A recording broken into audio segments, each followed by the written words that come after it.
Ters yüz. Bırak beni. Ya ne yapıyorsun? Biz sıkıştık burada.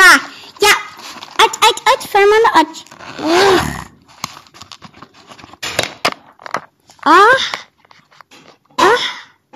Zoe güzellik için o kadar heyecanlısın ki.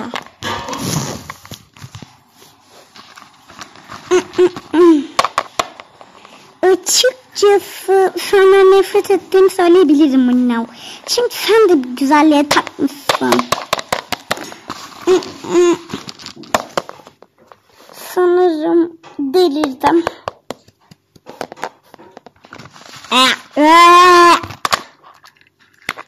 Deliye dönmekten açısı.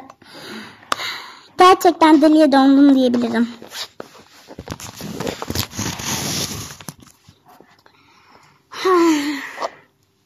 Ne yapıyorum? Ben de bileyim.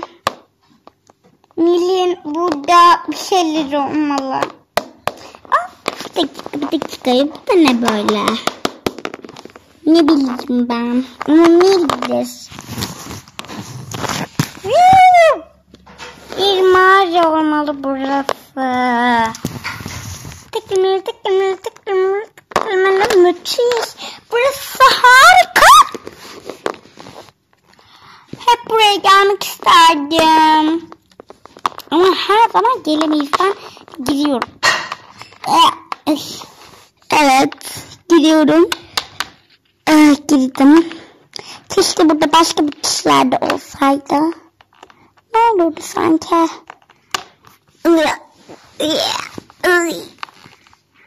Burada kaldı çocuklar. Dur yardım edeyim. Uyuş yok. Hadi gel.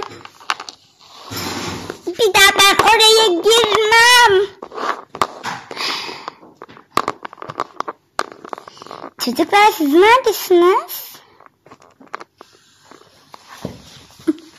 Çocuklar.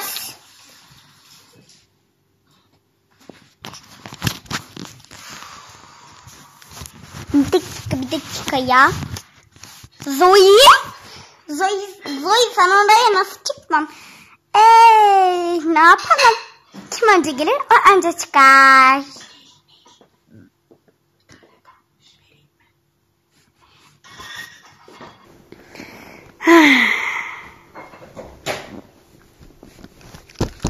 Bu da ne böyle? Bu bir kumandaya benziyor. Sonunda güzellik filmleri izleyebileceğim.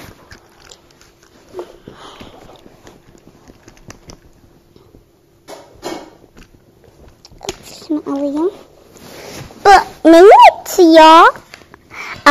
Nil bir sitede olmasına rağmen bu kadar pis bir kumandayı nasıl alır? Boş ver.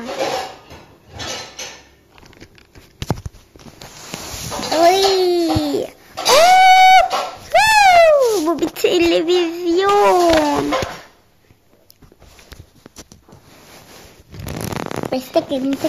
Tek kelimeler. Purr. Televizyona bak ya. Kocaman. Bu bizden de büyük bir şey. Evet. Sanırım haklısın. Geçen sefer. Nerede bu kıyafetlerim? Tamam. Niye geliyor? Kaç.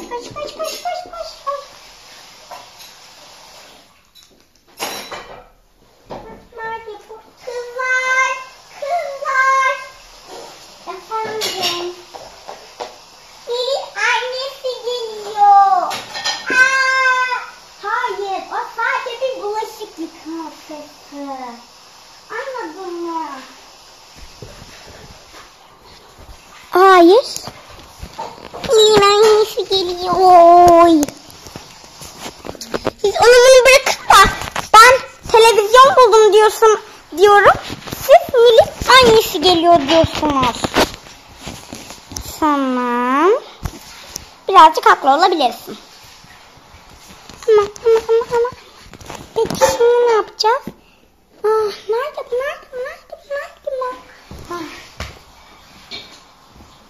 çocuklar. Anne geliyor. Saklanın. Saklanın. Siz de saklanın.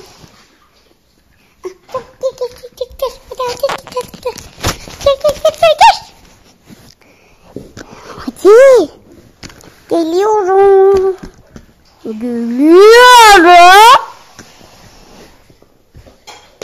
Ay çocuklar, fermuarı unuttunuz. Minişler canlanırsa biri çektik arkadaşlar. Birazdan minişler, minik manken de sizi bekliyor. Part 3. Görüşürüz. Çocuklar, ben hiç engelliyorum. Çekin. Pardon.